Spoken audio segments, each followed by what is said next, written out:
We are discussing today a few data we collected about the safety and comparing the 577 yellow laser versus the standard 810 nanometers, if not correct.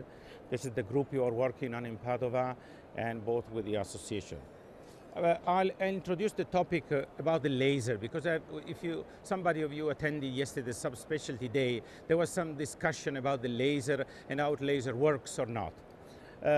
It's definitely proven, and there is no story that the gold standard for proliferative vascular lesion is pan-retinal photocoagulation. So the laser still exists and is working. And the demonstration has been the very long story of pan-retinal photocoagulation. And since the literature know that you have no to change dramatically the approach until when the safety of this kind of treatment, of any new treatment, has been proved. The story is quite different from diabetic macular edema. Diabetic macular edema, which is the most important legally blinding condition, not only in the Western world, but around the world, probably as you see from some epidemiologic data, in the diabetic population. Unfortunately, compared, for example, to wet or neovascular AMD, the results of the treatment are quite unpredictable, and they depend on systemic factors, as somebody says, but I think they depend also how diabetic macular edema is really manifesting in each individual eye, and we know that the decrease is due to the involvement of the foveal area. This is an example, just an example, a young woman attending a screening program without major visual acuity changes, and these are both eyes of this woman with a dramatic macular edema, very large in both eyes. Why the reason of considering, both from an epidemiologic and clinical point of view, diabetic retinopathy? Because it is treatable disease when it is found as early as possible. And that the problem is epidemiologically large is demonstrated by this point. In 2009, it was hypothesized that the number of people having diabetes in the world should be in 2025 380 in the world. Okay, more recent data showed that in 2011 we reached the same number of the population, and in 2030 will be more or less doubled, meaning that more than 500 million people in the world. And where are these people concentrated? Half of them are concentrated in China, India, and US. Therefore, these individual countries or continents at the moment have the major population with diabetes. And we know that 30% of the population with diabetes has retinopathy, and about 8 to 10% has macular edema. We are using more the term clinically significant macular edema is a little bit changed with center-involving macular edema, which is a larger definition. And particularly in the early phases, even macular edema is visually asymptomatic. Therefore, we are working on a screening approach to find more people earlier than in the past. Another point is the pathophysiology. We know that most of the edema is considered vascular, purely vascular in origin. This is quite, the pathophysiology is a little bit changes. In any case, you have to consider two other points in diabetic macular edema to exclude patients from the treatment. The last point is the tractional maculopathy, which need to undergo to vitreous surgery before any other treatment.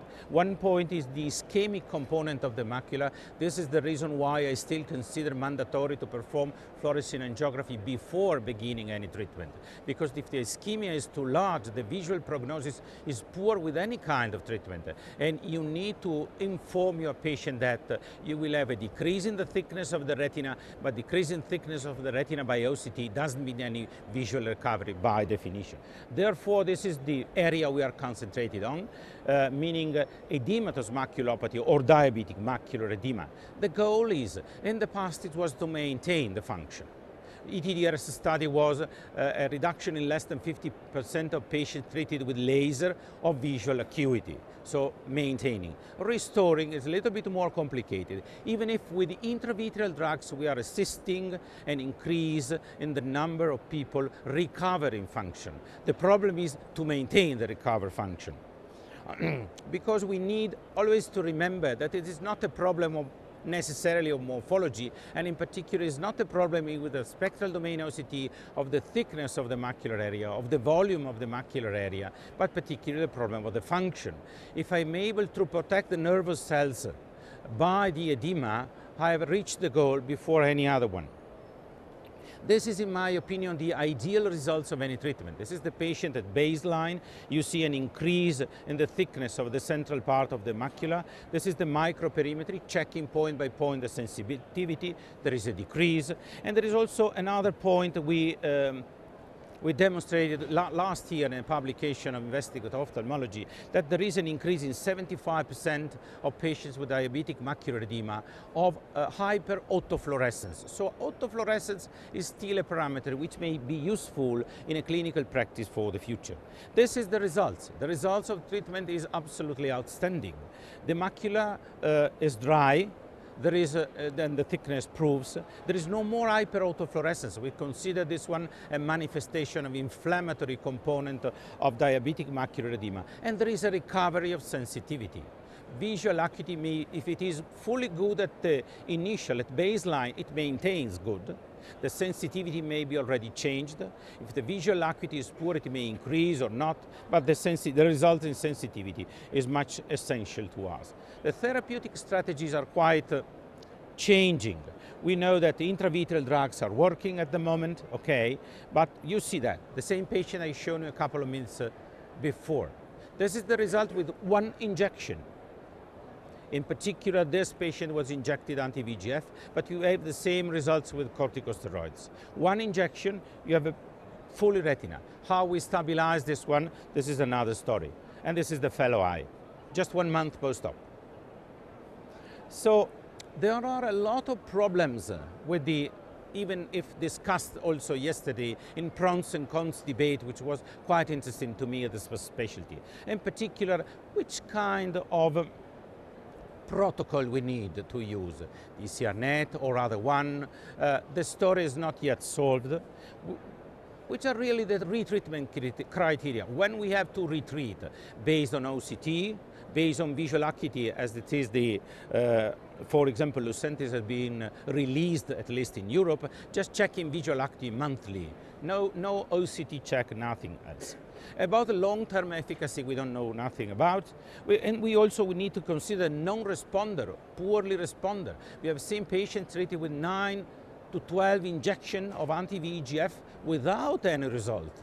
I think we need to stop even before, because if no response in the first 3 injections, probably we never have more responses. And in this case, there is a particular, not only no clinical response, but if you check the microperimetry, you see that the red spots, meaning the absolute scotoma, are increasing during this period considered a non-responder subject. So really, we are not only treating without any response, we are provoking more or less or maintaining the poor situation. Then there is a story of corticosteroids. Yesterday in the debate, once again, anti-VEGF versus corticosteroids. At the end of this debate, the vote by the ophthalmologists attending as a specialty day was pro-corticosteroids. Was strange to me, but it really modified since the beginning of the debate, probably due to the speakers. We have 2 informations about it. One is that with the corticosteroids, you are inhibiting the VEGF, and you are inhibiting the inflammatory component. Please remember the hyperfluorescent spot I was describing. On the other side, we know the corticosteroids are drugs with still high side effects local rate. Particularly the Illuvian one, which should last 2 or 3 years, but most of the people need to undergo cataract operation. And cataract operation for the diabetic macular edema is not so simple. It's technically simple as in the other patients, but it induces a large inflammation inside diabetic eyes. And therefore you should be you should examine these patients on a very short timing and decide how to treat. Or, as we are doing at cataract operation, we are doing a sort of preventive treatment inside the eye during the operation. So we are going to the laser. The laser has more than 30 years of publications about its effect. So it works. It maintains visual function. Once again, no recovery, maintaining. But the effect is not prompt. And therefore, in this era of internet, of something else, of a very fast communication, we need that the edema resolves instantaneously. If we have a drug that we put inside the eye in a couple of hours, edema goes, probably somebody is able to use. We don't know what happens to the patient in this particular moment, if liquids from all over the body are going on. So no prompt effect. Don't think the laser as a prompt treatment. We have still problem with the threshold. We are discussing particularly with the subthreshold system, and we need to avoid to destroy the retina, because the story, if you go back to the study of DCRNet of standard modified TRS versus light laser, they said the results are the same, so there is no advantage. And the story of the corticosteroid versus laser, they proved that there are scotomas after laser treatment. Okay, but yesterday I had at the podium presentation that standard laser is irrelevant to the retina. Necrotizing the retina doesn't matter. It's a very distinguished colleague from this country, working particularly in the area of diabetes, but probably more prone to the drugs than to the laser. This is a personal opinion. But you can't say that the standard laser does not destroy the retina. It has been demonstrated not only with FAA, with anything, even histopathologically. So the story that the laser should be used in a safer way, in my opinion, is essential. And if you go back and you look at the studies with VEGF, anti-VEGF for the treatment of diabetic macular edema, and if you check the population, this slide has also been used yesterday. If you check this one, the patient with a central retinal thickness less than 300, so a minimal macular edema, the results of anti-VEGF and laser are the same. When the thickness of the retina increases, the story is fully different. This is a message. You have now to consider this kind of treatment, laser, particularly subthreshold laser, in very high macular edema. This is probably not correct. So we know the story of the different laser, necrotizing or destroying the pigment epithelium, and that there is a damage at the pigment epithelium layer with any kind of so-called light, subvisible layers. It has already been shown and demonstrated with the spectral domain OCT. This is a study with macular or standard laser treatment. This is also, for example, with the Pascal. Even with the Pascal, microseconds, subvisible, but there are spots. And when there is spot spectral domain, it means that the level is quite high of destruction, of necrosis at the pigment epithelium, because the spectral domain is very nice, but really it is not so much accurate at the cellular level. And these are, in my opinion, the two levels, where this is the modified ETDRS, at least, and this is also the so-called subvisible or light laser. So there is a destruction with a different one. What is different? It goes. What is different with the concept, my concept, Jeff concept of subthreshold laser? It is not a synonymous of subvisible. Subthreshold meaning that at the cellular level, retinal pigment epithelium, the change, not the damage, the change at the level inside the cell, something is switched on. The research, basic research about this is quite complicated. We have demonstrated already in 2010 in the randomized study comparing ETDRS laser versus subthreshold laser with 810 infrared that when you perform the standard laser, these are the spots, the hyper-autofluorescent spots of a standard grid. They are quite brilliant and hyper-reflective. Then with the time they become black, meaning atrophy at the retina. I don't think how a person can say that laser is not destroying, standard laser. This is the story with MicroPulse, subthreshold, really subthreshold laser. No changes on autofluorescence. So according to the standard, if you look at people working on autofluorescence, they say that when autofluorescence is maintained, you have no changes and in the materials, in the pigment, inside the pigment epithelium cells.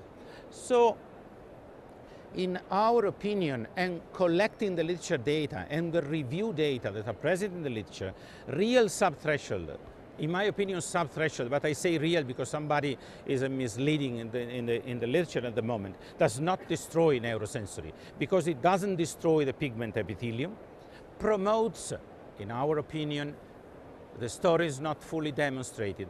What is more important now in the pathogenesis of edema? Not just the vascular component.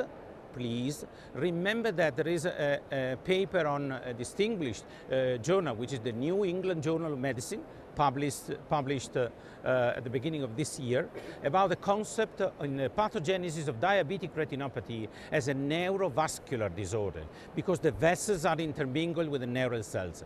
And when you activate some substances in the retina, you can modify this equilibrium, and the equilibrium is restored, and the situation and the edema goes. This is hypothesis.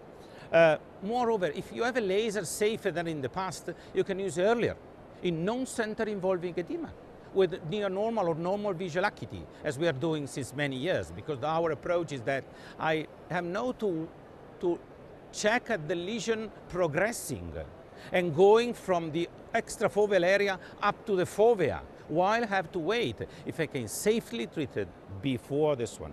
The mechanism unknown. And there are other problems with the subthreshold: technique, wavelength, timing, combination, and safety. Subthreshold, once again, is an invisible treatment. It may be currently performed with the Aritex machine, with an infrared and with a yellow laser. All spots need to be confluent for two reasons. One, because it has been shown that it is called high density in the literature. The confluent spots are much more effective than the separated spots. And moreover, because they're technical, because you don't see anything. And therefore, it's much easier to perform a laser treatment with a spot near each other when you are doing this one, if not seeing, but you are continuous in your treatment. Really subthreshold, and there is an emerging literature, I say, about this particular argument. This is a MicroPulse diode laser with reduction, with no changes. Moreover, not only no changes at baseline treatment. If you decide to retreat because the edema does not vanish, or moreover you have a recurrent edema, you can retreat over the same area. But I don't remember where I've treated. I'm not able to see where I've treated. There are no current diagnostic methodology. Retreat this area, doesn't work. It works but doesn't worry to the cells, because you have not killed any cell at the beginning. And this is the comparison already shown you. And in the study published in Retina, we have shown, probably for the first time, that there is not only a maintenance of visual acuity, okay, so it is the same as the standard, but there is a recovery in function. So meaning that modified ETRS is a necrotizing laser, and there are scotomas. And there are no scotomas and no increase in sensitivity with subthreshold. We compare the safety of the two lasers, because the 577 appeared in the market last year or a couple of years ago. And we used this one with a MicroPulse. We checked. We used just one energy fits all, in our opinion. And we used the 750 for the infrared, as in the previous publications, and 250 for the yellow laser. Standard spot, standard energy, 5% duty cycle, mandatory, Jeff wrote quite well and elegantly. So this is quite simple technique. What we have seen comparing in a randomized small study, these two populations, from the safety, once again, point of view, no visible changes. Visible mean at spectral domain, at retro mode, at autofluorescence, and no decrease in sensitivity, because if the yellow is different from the infrared, in infrared we already demonstrated it's not modifying the sensitivity, or it induces an increase, the same should appear. This is the case with the yellow laser. Please wait at least 3, probably we are considering that we can wait 6 months before retreating, because the concept of 3 months is coming from the TTRS study. It's not necessarily the same. It is coming from a pathophysiologic concept that the macrophages in the retina, and the macrophages are some key actors in the beginning of a retinal edema before any treatment, are a sort of removers of the hard oxidates. It has been shown in at least 3 months, not before. but probably we may modify the timing. And you see the differences and no changes in OCT, you can see no changes on autofluorescence, and it is very preliminary that you see a moderate increase in sensitivity and no decrease. And what is this one? This is a methodology, a diagnostic methodology, working in diabetic retinopathy 2, we published about this. This is called retro mode. It's a scanning laser ophthalmoscope, nothing different, when the light comes from the side. And you see that this is the area of macular edema. The round one is the neurosensory detachment, and these are the cysts in the middle of the retina. So this is not superficial retina. This is the outer retina part, because due to the light of this particular system with a stop in the middle, you see this one. So there are some unanswered questions still maintaining. The density, we suggest fully confluent. The treatment area we are looking, and we are looking not with FA. Probably it is much better to look with an emphase OCT, or with a retro mode if you have the retro mode, because I need to correctly know the area. And fluorescein angiography just shows you the leaking areas, but not the areas of increased thickness. So you draw the area you want to treat, and you treat at the moment, not automatically, but just manually with your experience. Probably in the future we need to look at the volume changes. Really subthresholds. Another suggestion is fully characterize your patient, your individual patient with macular edema.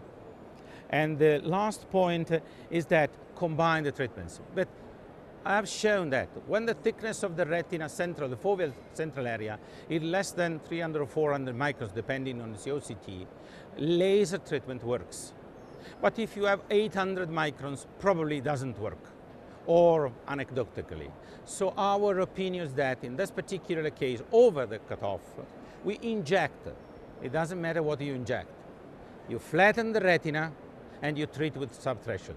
Not as in the DCRNet study with the standard laser, with the subthreshold laser. And you have seen that in this patient, for example, I have shown you that with one injection and treating with subthreshold, the situation maintained quite nice for a couple of years of follow-up at the moment. Thank you for the attention.